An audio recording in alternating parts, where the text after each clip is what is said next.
What's up, guys? Welcome back to the channel. Today, we got a big boy.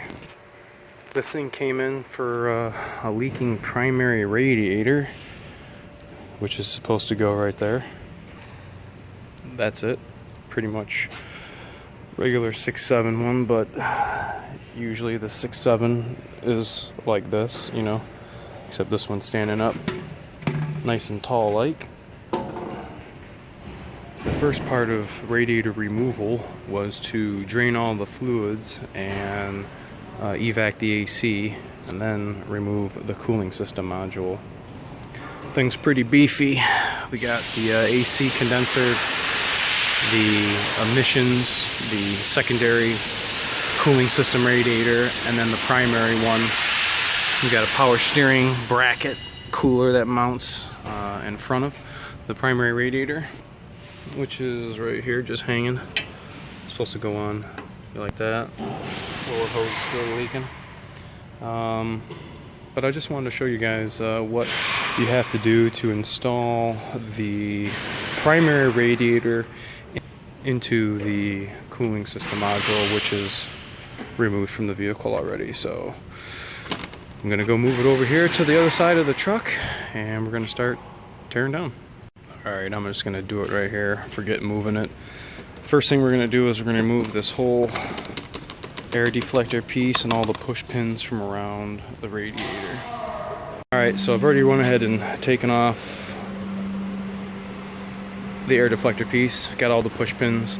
Now the next step we're gonna do is there's 4 bolts holding the radiator to the primary radiator. So we got 1, 2, 3, 4, 2 on each side. So we're gonna go ahead and take this off.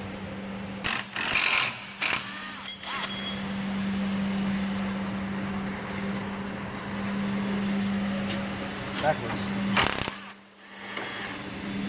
Okay. Looks like this thing wants to fall down a little bit.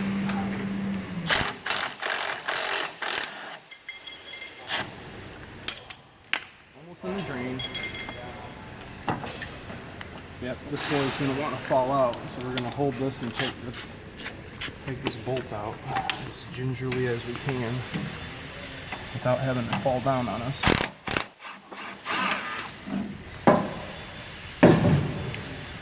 Okay. Just kind of supporting it right on my knee. Okay. Secondary radiator. We're going to put over here. Okay. Secondary radiator. Now the next step we're going to do is we have to remove the end caps, the fan shroud, and then pretty much open the flower up, take the radiator out, put the sides back on, and bolt everything back together. Alright, I flipped the radiator around. We're going to go ahead and take the fan shroud off. I've already went and did the top ones already. Took a bunch of 8 millis all around. No biggie.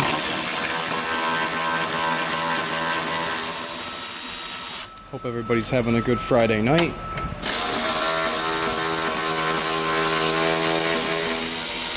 Sorry for the loud beeping back here. You got a lot of trucks coming in and out of the shop. Okay. All of our fasteners are out. Lower shroud's got to come off before the upper. We got 2 pieces. And an upper piece that doesn't want to come out. There we go. That boy's got to go around that bracket right there. No biggie. But you can see where the radiator was leaking. It's kind of hard to see with the fan shroud and it being in the vehicle, so got a little better visual of exactly where it was leaking. So, alright, so now we got to take these 2 bolts on that side and that side, here and here, and like I said, we're gonna each side and pull the radiator right out.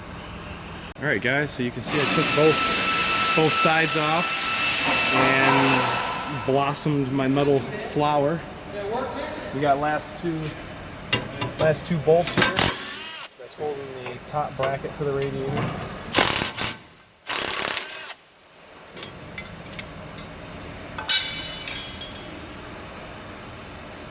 Go ahead and pop that off. Got some rubber isolators that are sitting up in these holes. And then it's pretty much just lift the radiator out. Just she's sticking. Just like that. That wasn't supposed to fall over, but there's our leaking primary radiator. Let's get the new one in. Radiator coming in. Right back down into the rubber grommets. Yep, she's in. And that, my friends, is how you replace your primary radiator on your 650-750.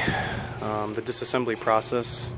I mean, you guys can pretty much figure out the reinstallation by reversing a removal process, but I just want to show you guys, I've never really done a 650-750 radiator on the channel. A little different from the pickup trucks we're used to, but drop me a comment, give me a like and a subscribe, tell me what you guys think about this in the comment section below if anybody's ever had to replace their 650-750 radiator, and as always, thanks for watching. I'll see y'all next Friday.